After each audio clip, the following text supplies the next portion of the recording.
Gênesis 22, de 1 a 18, diz assim: Depois dessas coisas, Deus pôs Abraão à prova e lhe disse: Abraão, este lhe respondeu: Eis-me aqui. Deus continuou: Pegue o seu filho, seu único filho, Isaque, a quem você ama, e vá à terra de Moriá. Ali ofereça-o em holocausto sobre um dos montes que eu lhe mostrar. Na manhã seguinte, Abraão levantou-se de madrugada e, tendo preparado o seu jumento, levou consigo 2 dos seus servos e Isaque, seu filho. Achou lenha para o holocausto e foi para o lugar que Deus lhe havia indicado. No terceiro dia, Abraão ergueu os olhos e viu o lugar de longe. Então disse aos servos: Esperem aqui com o jumento, eu e o rapaz iremos até lá e, depois de termos adorado, voltaremos para junto de vocês. Abraão pegou a lenha do holocausto e a colocou sobre Isaque, seu filho. Ele, por sua vez, levava nas mãos o fogo e a faca. Assim os dois caminhavam juntos. Isaque rompeu o silêncio e disse a Abraão, seu pai: Meu pai. Abraão respondeu: Eis-me aqui, meu filho. Isaque perguntou: Eis aqui o fogo e a lenha, mas onde está o cordeiro para o holocausto? Abraão respondeu: Deus proverá para si o cordeiro para o holocausto, meu filho. E os dois seguiam juntos. Chegaram ao lugar que Deus lhe havia indicado. Ali Abraão edificou um altar. Arrumou a lenha sobre ele, arrumou Isaque, seu filho, e o deitou no altar em cima da lenha. E estendendo a mão, pegou a faca para sacrificar seu filho. Mas do céu o anjo do Senhor chamou: Abraão, Abraão. Ele respondeu: Eis-me aqui. Então lhe disse: Não estenda a mão sobre o menino e não faça nada a ele, pois agora sei que você teme a Deus, porque não me negou o seu filho, o seu único filho. Abraão ergueu os olhos e viu atrás de si um carneiro preso pelos chifres entre os arbustos. Abraão pegou o carneiro e ofereceu em holocausto em lugar de seu filho. E Abraão deu àquele lugar o nome de O Senhor Proverá, Jeová Jireh. Daí dizer-se até o dia de hoje: No monte do Senhor se proverá. Então do céu, pela segunda vez, o anjo do Senhor chamou a Abraão e disse: Porque você fez isso e não me negou o seu filho, o seu único filho, juro por mim mesmo, diz o Senhor, que certamente o abençoarei e multiplicarei a sua descendência como as estrelas dos céus e como a areia que está na praia do mar. Sua descendência tomará posse das cidades dos seus inimigos. Na sua descendência serão benditas todas as nações da terra, porque você obedeceu a minha voz. Amém. Se você puder, feche os teus olhos, vamos orar. Deus, obrigado, Pai, pela tua palavra. Te agradeço, Deus, pela vida de cada pessoa que chegou neste lugar, nesta manhã. Nós viemos aqui porque amamos o Senhor, viemos aqui porque estamos com o desejo de mais uma vez ouvirmos a tua voz e aprendermos de ti. Fala mais uma vez aos nossos corações, nos ensina nesta manhã, revela a tua palavra a nós, Pai. É a tua palavra que muda quem somos, quem molda o nosso caráter, que nos faz mais parecidos com o Senhor. Nós queremos sair deste lugar nesta manhã, Deus, não como chegamos, mas diferentes, mais apaixonados pelo Senhor, conhecendo um pouco mais da tua palavra e do teu coração, Pai. Faça a tua vontade neste lugar, que a tua unção esteja sobre a minha vida, Deus, esteja sobre as nossas vidas, para recebermos tudo aquilo que o Senhor tem preparado para nós nesta manhã. Em nome do Senhor Jesus Cristo, amém e amém. Você pode aplaudir o Senhor Jesus? Amém, amém. O texto que nós lemos hoje, capítulo 22, começa dizendo: Depois destas coisas. No capítulo 21, bom, nós estamos nesta série falando um pouco sobre a vida de Abraão, já estamos chegando, na verdade, no final, talvez mais 2 mensagens aqui. Essa é a 11ª mensagem que eu prego sobre a vida de Abraão. No capítulo 21, nós falamos semana passada,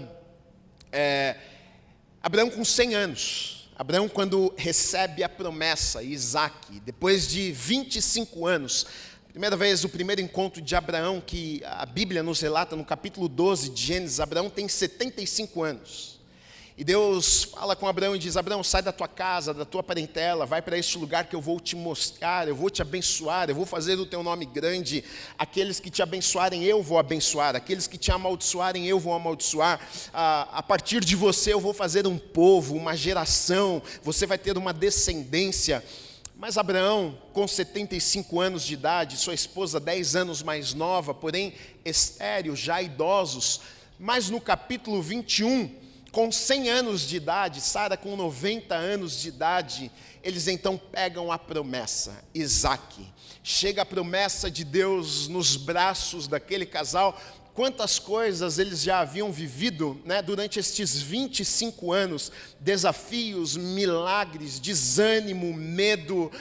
Quantas vezes Deus apareceu para confirmar mais uma vez e relembrá-los das promessas que ele havia feito àquele casal, porque 25 anos é bastante tempo, e muitas vezes o tempo esmaga a esperança e a fé, e Deus algumas vezes aparece e os lembra das promessas e diz: olha, não se esqueçam, eu tenho uma promessa para vocês, eu vou fazer no tempo certo, no tempo determinado. E quando chega o tempo determinado por Deus, que não é o nosso tempo, porque 100 anos para ter um filho não é com certeza o plano de ninguém, não cabe na nossa mente: quando eu tiver 100 anos eu estou planejando em ter um bebê. Uma mulher, quando tiver 90 anos, eu estou planejando de ter um bebezinho, pastor, olha, quando eu fizer meus 90, olha que coisa boa. Agora, os planos de Deus são diferentes dos nossos planos. Deus faz da maneira que Ele quiser, Ele determina um tempo, Ele determina a hora, e quando Ele faz isso, se for necessário milagres para que o que Ele deseja fazer aconteça, Ele realiza milagres, e é o que está acontecendo aqui. Então agora esse casal recebe um menino, a promessa no colo. Anos passam de um capítulo para o outro, na verdade, a gente vira a página e pensa, bom, a história continuou, mas na verdade anos passam, tanto que Isaque aqui tem 13, 14 anos, ele é um adolescente já, ou seja, no capítulo 21 ele nasce, no capítulo 22 ele é um adolescente. Isaque cresce, bebezinho, sua mãe o amamenta, ele cresce ali com seus pais e tudo isso, e de repente ele está ali na adolescência, quando Deus faz a Abraão um pedido. E o pedido que Deus faz a Abraão, talvez nós que de longe olhamos e lemos a palavra, a gente pensa, mas que pedido absurdo esse, né? Como é que Deus vai pedir algo assim para Abraão? Quem é pai, quem é mãe sabe que o maior bem que nós temos são os nossos filhos, né? Você faria, papai, mamãe, você faria qualquer coisa pelos seus filhos, você morreria pelos seus filhos, você entregaria sua vida para salvar a vida dos seus filhos. E Deus aparece a Abraão no capítulo 22 e diz: Abraão, eu quero te pedir algo. E Abraão diz a Deus: eis-me aqui, Senhor, eu estou aqui, fala comigo o que o Senhor deseja falar. E Deus diz: olha, eu quero que você ofereça a mim em sacrifício o teu único filho, Isaque, o filho da promessa. Que pedido é esse? Como é que Deus pode pedir algo assim? Deus, sendo bom, fazer um pedido como esse. A primeira coisa que nós precisamos entender aqui dentro do contexto é que o contexto era diferente do contexto que nós vivemos hoje. Primeiro, que no contexto que eles viviam era extremamente normal e comum pessoas sacrificarem seus filhos a deuses. Tanto que existia um deus na época chamado Moloque, que era um deus que se oferecia sacrifícios crianças. Se você não, talvez você nem saiba disso, mas sabia que a palavra moleque vem desse nome, Moloque, que era um deus que se ofereciam sacrifícios e eram crianças. Isso que a gente chama, moleque, vem aqui, vem desse deus pagão que chamava Moloque, e se oferecia crianças em sacrifícios a este Deus. Tanto que no Antigo Testamento, Deus inúmeras vezes diz ao seu povo, alertando: não façam como eles fazem, não ofereçam crianças em sacrifício como eles oferecem também. Então, na verdade, dentro do contexto histórico, ali no tempo que eles estavam vivendo, aquilo não era algo extremamente anormal. Talvez Abraão, quando ouviu aquilo, ele tenha pensado: bom, se todos os outros deuses exigem que se entregue um filho como sacrifício, por que é que o meu Deus não poderia exigir de mim algo assim também? Tanto que De pronto, Abraão, o texto diz que no dia seguinte, quando Deus fala com ele, no dia seguinte, bem cedo, ele pega o seu filho e ele sai com o seu filho, então, para sacrificar o seu filho. Só para você ver, tem alguns textos que falam sobre isso no Antigo Testamento, vou ler para vocês rapidamente. Por exemplo, Levítico 18, de 1 a 3, Deus falando aqui com Moisés para orientar o povo, diz assim: o Senhor disse a Moisés: fale aos filhos de Israel e diga-lhes: eu sou o Senhor, o Deus de vocês. Não façam como se faz na terra do Egito, onde vocês moraram, nem façam como se faz na terra de Canaã, para onde eu estou levando vocês. Não andem segundo os estatutos destes povos. Aí no versículo 21 diz assim: e não entregue nenhum dos seus descendentes para que se dedique a Moloque. Não profane o nome do seu Deus, eu sou o Senhor. Os reis, a gente vai ver, por exemplo, o rei Acaz, que foi um rei de Jerusalém, segundo livro dos Crônicas, no capítulo 28, versículo 3, diz assim: também queimou incenso no vale de Ben-Hinom, e queimou seus próprios filhos, segundo as abominações dos gentios, ou seja, era algo comum no meio dos gentios, que o Senhor havia expulsado de diante dos filhos de Israel. Então, na verdade, dentro do contexto, não era algo absurdo, era algo que se fazia, se oferecia sacrifícios. Primogênito geralmente se oferecia aos deuses e eles faziam isso. Então Deus aparece, Abraão diz o seguinte: olha, eu quero o teu filho, eu quero que você ofereça o teu filho em sacrifício. E Abraão talvez tenha entendido: bom, Deus me deu, Deus está pedindo, eu tenho que sacrificar o meu filho. Mas muito mais do que um filho, muito mais do que entregar ali algo que Deus havia dado a Abraão, não foi apenas um filho. Na verdade, muitas coisas estão envolvidas nesse pacote do filho.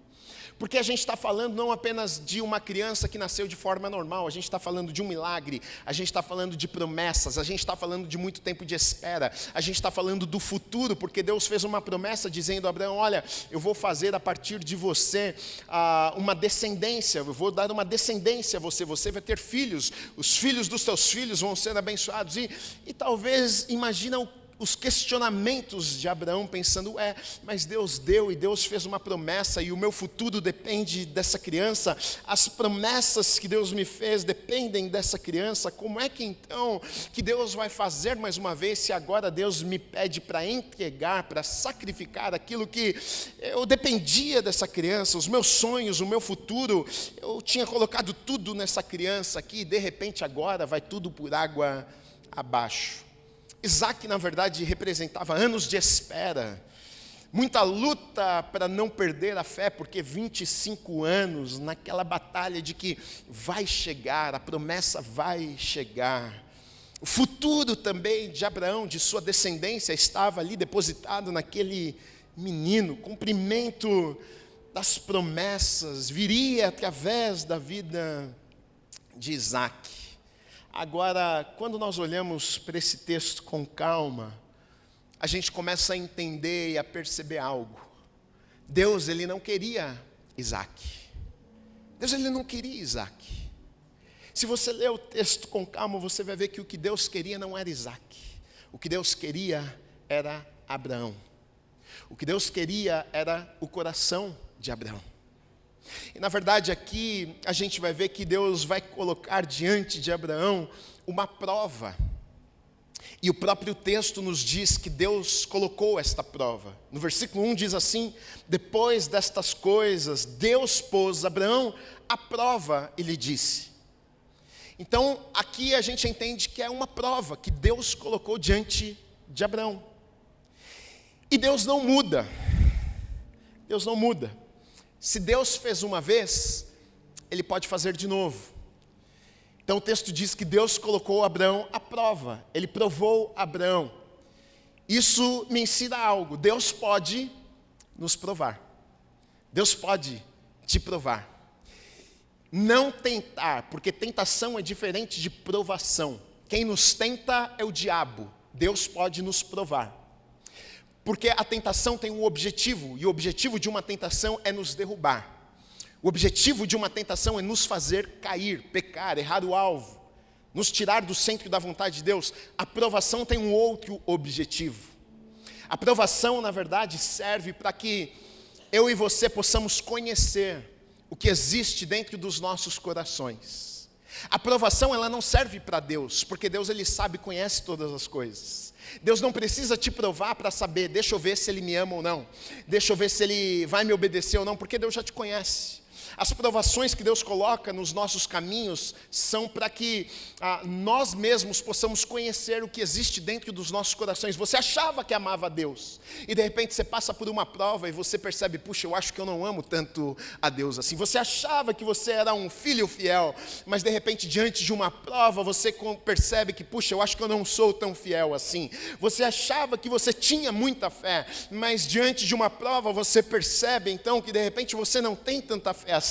E então agora você tem que clamar a Deus e dizer, Deus, olha, eu achei que eu tinha muita fé, mas isso aqui acabou me esmagando, e eu entendi que eu não sou tão forte assim, eu preciso tanto do Senhor, eu preciso tanto da misericórdia do Senhor e da Tua graça sobre a minha vida. Então, na verdade, as provas, Deus coloca à nossa frente para revelar a nós o que existe dentro dos nossos corações.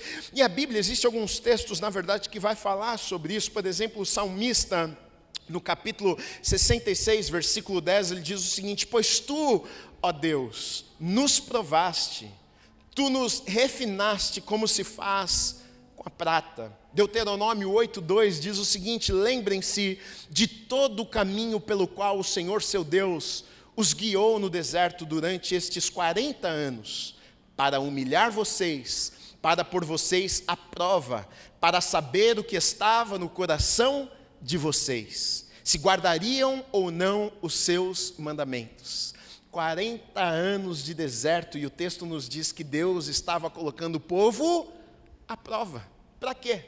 Para saber o que existia no coração do povo. Então, as provas revelam, na verdade, o que temos nos nossos corações. Tiago 1:2-4 diz assim: meus irmãos, tenham por motivo de grande alegria o fato de passarem pelas provas, por provações, sabendo que a provação da fé que vocês têm produz perseverança. Ora, a perseverança deve ter ação completa para que vocês sejam perfeitos e íntegros, sem que lhes falte nada. Então aqui a gente vê o objetivo de uma prova. Qual é o objetivo de uma prova? O desejo de Deus não é nos destruir. O desejo de Deus não é nos fazer cair. O desejo de Deus não é nos parar para que a gente não viva tudo aquilo que Ele tem para as nossas vidas. Não, na verdade, olha só, existe um objetivo. Quando Deus permite uma prova, coloca algo à nossa frente, na verdade, é para produzir perseverança. É para que sejamos aqui, Ele diz, maduros, inteiros, maduros, o texto diz, íntegros. Então existe um propósito, na verdade, nas provas, e quando a gente olha para esse texto aqui, exatamente o que está acontecendo entre Abraão e Deus aqui. O que Deus faz, esse pedido de Deus a Abraão, não é porque Deus queria destruir a vida de Abraão, Deus queria agora destruir os sonhos de Abraão, Deus queria agora roubar a alegria de Abraão, e dizer, olha, a alegria dura pouco mesmo, viu? A alegria é assim mesmo, você não pode nem viver uns anos felizes, que de novo agora sua vida vai acabar. Não era isso, era uma prova, era um teste. Deus queria ver, Abraão, deixa eu ver o que está no teu coração, deixa eu ver se você realmente confia em mim, deixa eu ver se realmente você me ama, deixa eu ver se realmente você está disposto a entregar e a colocar tudo nas minhas mãos. E às vezes o problema é que a prova demora um pouco. O texto nos diz aqui que Abraão, ele pega o seu filho, ele pega Isaque, ele pega 2 criados e ele sai. Ele vai em direção ao Monte Moriá. E ali é o local onde ele vai sacrificar o seu filho. Só que ele faz uma viagem para chegar até o Monte Moriá. 3 dias de viagem. Versículo 4 diz, no 3º dia, Abraão ergueu os olhos e viu o lugar de longe. No 3º dia ele olha e ele vê o lugar aonde ele estava indo, para o lugar onde ele estava indo. 3º dia, agora, eu fico imaginando como é que foi a viagem. Eu fico imaginando como é que foram estes 3 dias. Eu fico imaginando como é que foram as noites de Abraão nestes 3 dias. Eu fico tentando pensar, será que Abraão dormiu? Eu acho que ele não dormiu. Eu acho que quando eles paravam à noite, acampavam para dormir durante a noite, eu acho que ele ficava olhando para o seu filho, talvez ali dormindo tranquilamente, pensando, não é possível. Como é que eu vou fazer uma coisa dessa? Eu não posso fazer uma coisa dessa. A pessoa que eu mais amo nessa vida, meu filho, a minha promessa, eu não vou conseguir fazer isso. E talvez pensando, o que é que eu vou falar para minha esposa quando eu voltar?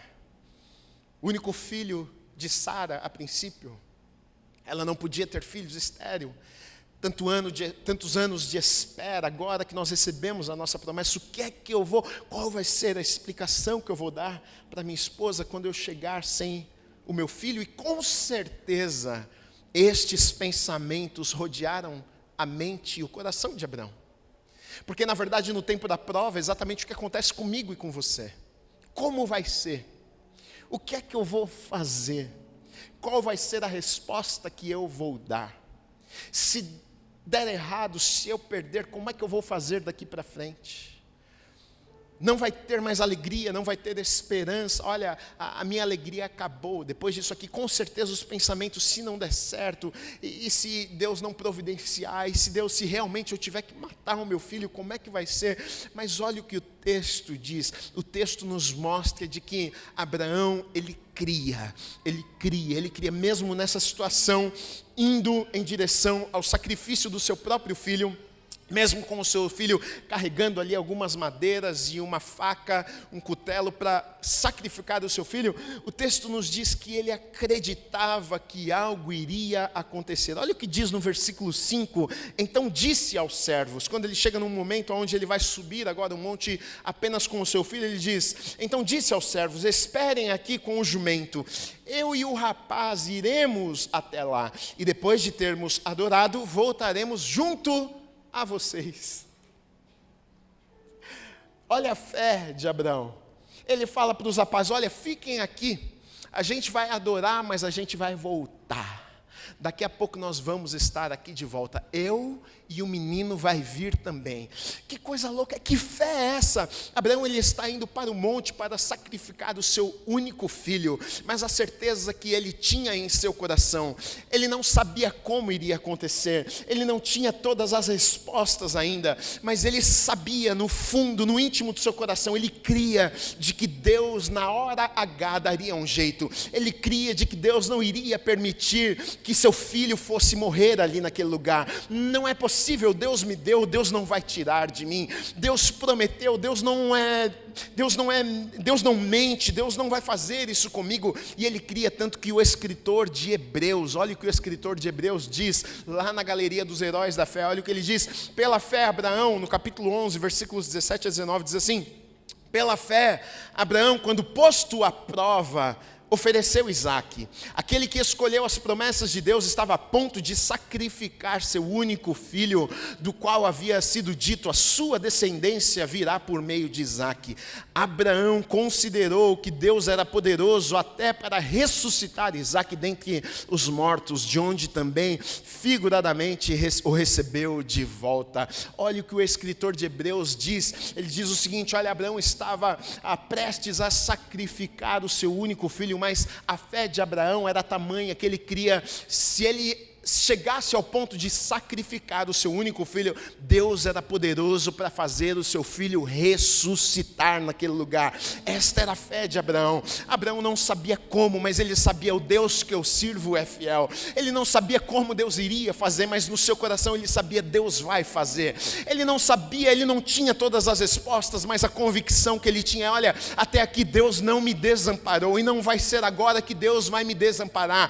Deixa eu te dizer uma coisa, queridos, muitas vezes sou eu e é você nestes 3 dias, muitas vezes a gente se sente desanimado, muitas vezes estamos no meio da prova e a gente pensa, como é que vai ser? Eu vou chegar lá, eu vou perder a alegria, nunca mais eu vou conseguir ser feliz, mas Deus não te desamparou até aqui, Ele não vai te desamparar, Ele está com você, pode ficar tranquilo, continue caminhando, não perca a fé, porque Ele não desistiu de você na hora H, no tempo determinado, aquilo que precisa acontecer, o livramento que você tanto precisa, a resposta que você tanto precisa, vai vir no momento certo.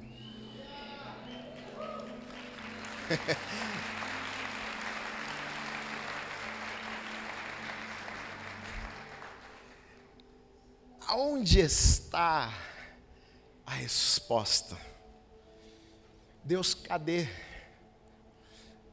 Sabe o que eu fico pensando? Eu fico pensando, gente, oh Deus, você podia ter aparecido no meio do caminho. Oh Deus, teve 3 dias para o Senhor aparecer. E Deus esperou subir o monte. Deus esperou fazer o altar. Deus esperou colocar um menino em cima do altar. Deus esperou amarrar um menino no altar. Deus esperou levantar o cutelo. Eu fico pensando, meu Deus, e se Abraão na hora não ouvisse a voz? Oh Deus, podia ter aparecido no segundo dia, já ia ter testado o homem. Ele estava indo em direção, ele estava indo lá.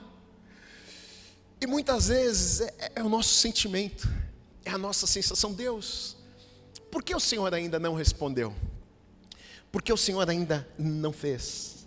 Porque o Senhor ainda não apareceu, porque o Senhor ainda não deu a resposta que eu tanto preciso. Os caminhos de Deus são maiores, mais altos do que os nossos, os pensamentos de Deus, nós não podemos compreender a mente de Deus, os caminhos de Deus são perfeitos.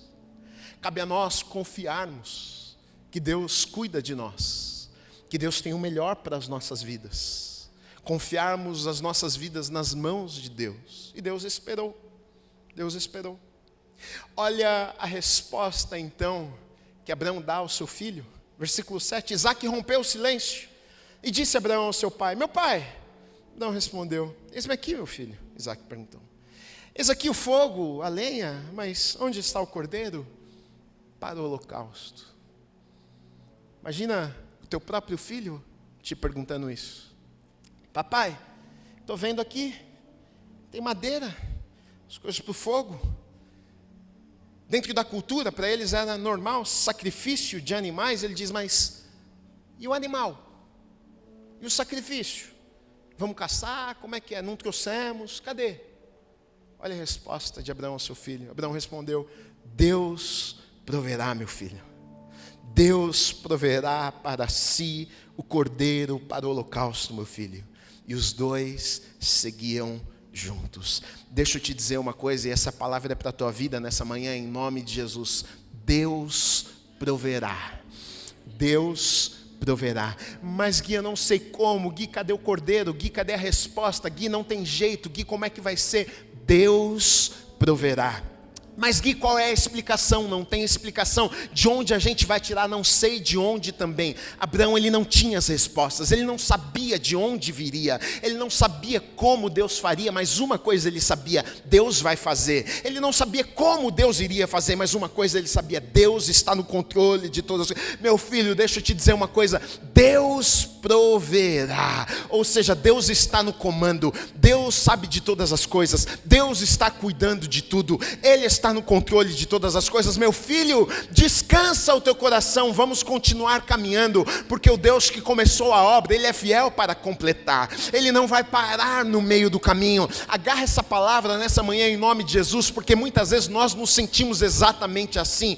Mas cadê a minha resposta? Mas cadê o que Deus falou que iria fazer? Não tem como, não tem um caminho. Deus cria caminhos aonde não existem caminhos. Deus abre mar se for preciso. Deus traz um cordeiro se for preciso. Ele faz o impossível acontecer. Deus proverá. Agora, será que nós confiamos em Deus desse jeito? Quando nós não vemos uma saída humana, porque Abraão ali não tem uma saída humana ali.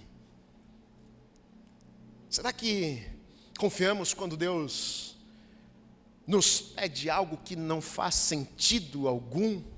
Que não fazia sentido o que Deus havia pedido a Abraão. Não fazia sentido, como é que Deus pede algo assim?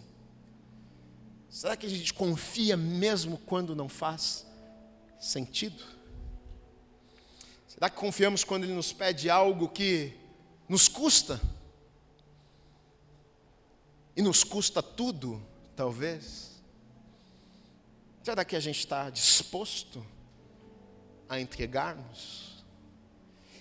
E como na vida de Abraão a questão não era nem que Deus iria tomar, mas Deus queria saber se Abraão estava disposto a entregar.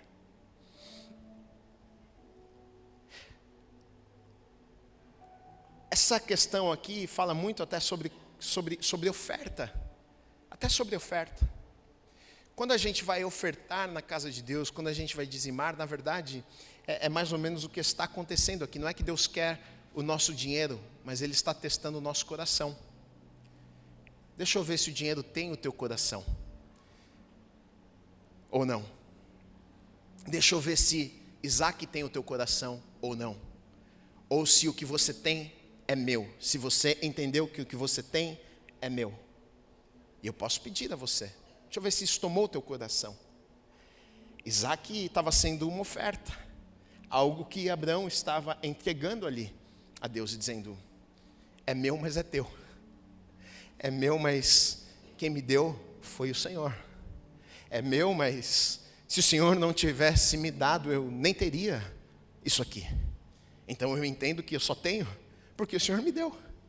Eu só tenho porque o Senhor fez um milagre. Eu nem poderia ter. O Senhor me deu. Então está aqui, se o Senhor está me pedindo. E Abraão decide entregar. Agora, interessante porque olha o que Deus diz com essa atitude de Abraão.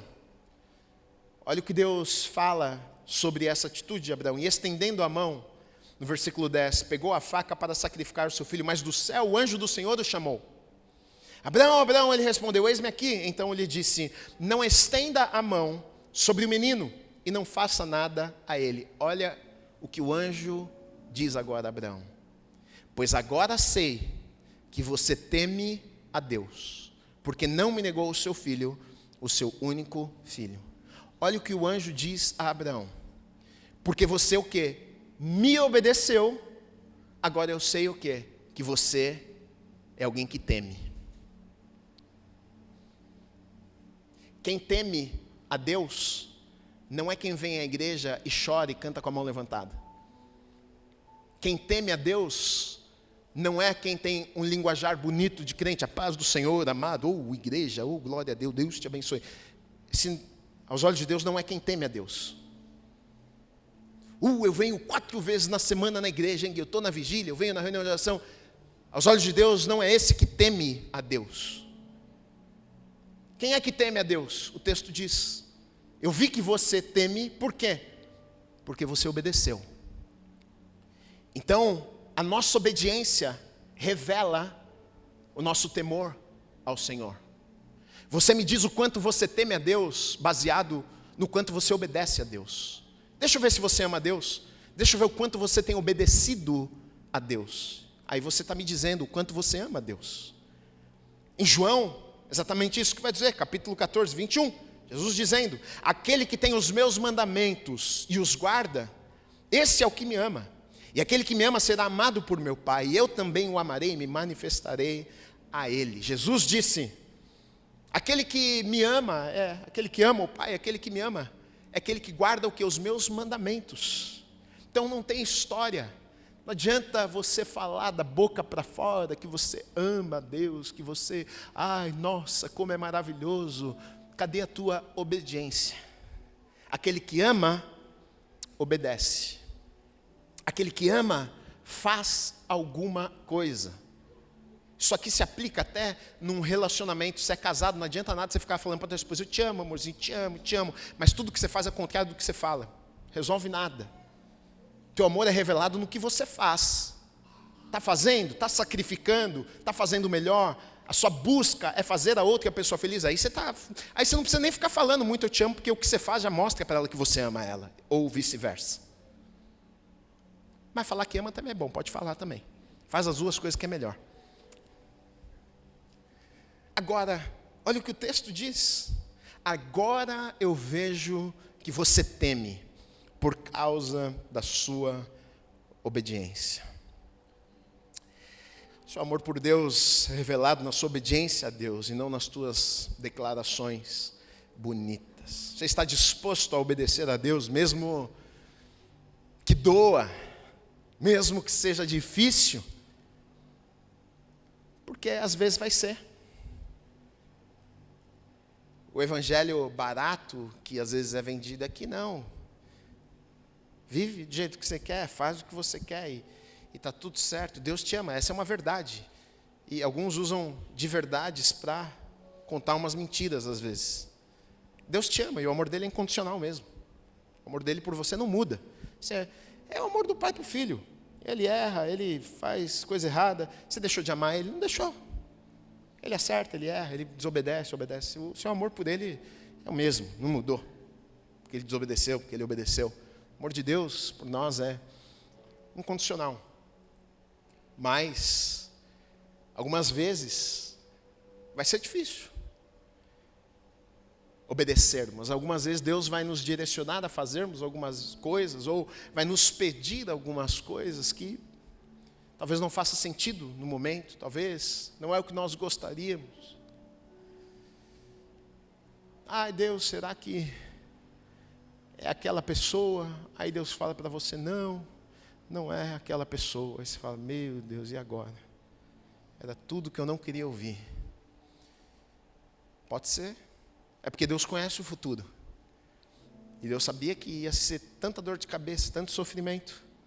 Ele às vezes está tentando te livrar de algumas coisas. Mas agora, você faz o que você quiser. Você escolhe. Então aqui a gente encontra Abraão obedecendo a voz de Deus. E sabe de uma coisa? Quando nós obedecemos a Deus, Deus cuida dos seus. Deus cuida dos seus. Essa é uma certeza que você precisa ter. Se você anda com Deus, se você obedece a Deus, se você anda na presença de Deus, pode ter uma certeza, Deus não vai te desamparar. Deus cuida de você. Deus cuida da tua casa. Deus cuida da tua família. Olha o que diz. Então disse, não estenda a mão, porque agora eu sei que você teme a Deus, porque não me negou seu filho, o seu único filho. Na hora H, na verdade aqui, Abraão está prestes a sacrificar o seu filho. O anjo aparece e diz, não faça isso, porque eu sei que você ama a Deus, você teme a Deus. Ou seja, no momento ali, houve livramento.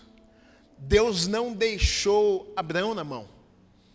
No momento que ele mais precisou, na hora exata, Deus apareceu ali através de um anjo e disse, olha, não faça isso, eu estou aqui e eu vou providenciar aquilo que você precisa nesse momento. Deus sabe exatamente o que você precisa e no exato momento que você precisa. E quando você precisar, pode ter certeza de uma coisa, Ele não vai te desamparar, Ele não vai deixar de aparecer na hora certa, Ele não vai deixar de trazer a provisão na hora certa, Ele não vai deixar de fazer o milagre na hora certa. Ele aparece na hora que ele precisa aparecer. Ele faz na hora que ele precisa fazer. Mateus, no Sermão da Montanha, Jesus disse no capítulo 6, versículos 25 a 26, olha, por isso digo a vocês, não se preocupem com a vida, quanto ao que irão comer, beber, nem o corpo quanto ao que irão vestir. Não é a vida mais do que o alimento, não é o corpo mais do que as roupas. Observem as aves do céu, que não semeiam, não colhem, nem ajuntam em celeiros, no entanto o Pai de vocês que está no céu as sustenta.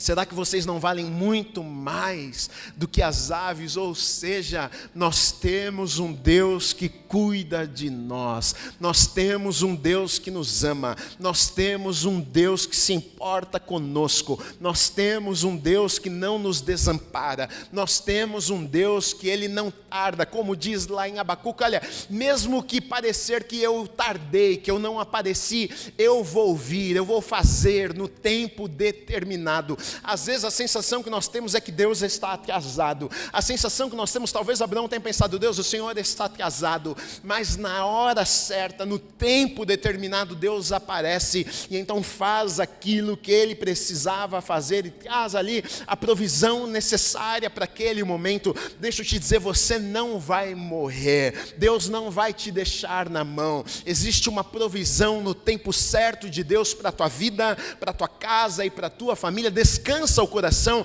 Deus está cuidando de tudo. Abraão ergueu os olhos. Pode aplaudir o Senhor Jesus. Abraão ergueu os olhos. e viu atrás de si um carneiro preso pelos chifres entre os arbustos. Abraão pegou o carneiro e ofereceu em holocausto em lugar do seu filho. E Abraão deu àquele lugar o nome de O Senhor proverá. Jeová Jirê, o Deus da provisão, o Deus que não desampara, aquele que faz do nada, aquele que traz quando não tem uma saída, aquele que cria quando não existe uma porta e uma possibilidade. Duas coisas aqui, Deus não nos deixa na mão. Essa é uma certeza que você precisa ter. Deus não vai te desamparar. Agora, esse texto aqui também é profético, porque se você parar para analisar o texto, você vai ver que o que está acontecendo aqui é o que aconteceria milhares de anos depois. Na verdade, 1000 anos depois, Salomão ele vai construir o templo, e no Monte Moriá, no mesmo lugar onde Isaac iria ser sacrificado ali, e no templo de Salomão em Jerusalém, ali é o lugar onde sacrifícios diários aconteciam. Mas depois de 2000 anos iria acontecer o que? O Cordeiro Imaculado, na verdade, iria ser entregue, sacrificado. E na verdade esse texto aponta, na verdade o Antigo Testamento todo aponta para Jesus, mas esse texto é muito claro, mostrando, olha só, 3 dias Abraão está levando Isaac, e é o que acontece com Jesus, 3 dias de quando Jesus morre e é colocado num túmulo até ele ressuscitar. Olha só, Deus poupa Isaac, mas Deus não poupou o seu único filho por minha causa e por sua causa. Tamanho amor de Deus por mim e por você. Então esse texto, na verdade, esse capítulo vai nos mostrar as provas que Deus pode colocar diante de nós. Vai mostrar também o amor de Abraão a Deus, sua disposição em colocar tudo diante de Deus e confiar com todo o seu coração. E vai nos mostrar também que quando fazemos isso, Deus é fiel, Deus não desampara. Então, querido, se existe alguém que você pode confiar na tua vida, essa pessoa é Deus. Se existe alguém que você pode depositar a tua confiança, a tua vida, a tua família, a tua casa, os teus projetos, os teus planos, é na presença de Deus. Capítulo 7 de Mateus vai falar sobre as duas casas, que são construídas, uma sobre um montão de areia e uma sobre a rocha. E o texto nos diz que a que é construída sobre a rocha simboliza a palavra de Deus. E o texto vai dizer o seguinte: olha, a tempestade ela bate nas duas casas, na que foi construída no montão de areia e na que foi construída sobre a rocha. A diferença destas casas é que foi construída, estabelecida sobre um montão de areia, ela é derrubada. A que foi estabelecida sobre a rocha, a tempestade vem e bate nela, mas ela permanece de pé. As duas casas, a tempestade chegou nas duas casas, ou seja, você é cristão, você não é cristão, a tua vida foi estabelecida sobre a rocha, sobre a palavra de Deus. Isso não significa que não vai ter tempestade na tua vida, isso não significa que não vai ter prova, isso não significa que não terá dias difíceis, isso não significa que vai ter dias que você vai se sentir com medo e preocupado e ficar pensando, meu Deus, cadê o Senhor? Mas a promessa não é essa, a promessa é que até nos dias difíceis a tua casa não vai ser destruída. A promessa é que até nos dias difíceis, as lutas, a tempestade pode vir, mas Deus vai sustentar a tua vida, Deus vai sustentar a tua casa, Deus vai sustentar a tua família. Ele não vai te desamparar, Ele está comigo e Ele está com você. Confia a tua vida nas mãos do Senhor, entrega a Ele tudo, a tua vida, os teus caminhos, os teus projetos, a tua casa, e pode ter certeza que Ele está cuidando de mim e de você, e Ele vai cuidar de mim e de você, e Ele não vai nos desamparar. Assim como houve provisão na vida de Abraão naquele momento, terá provisão na tua vida, terá provisão na tua casa, terá provisão na tua família, terá provisão nos teus projetos, terá provisão em nome do Senhor Jesus Cristo. Se você recebe essa palavra, aplauda ao Senhor Jesus. Glória a Deus.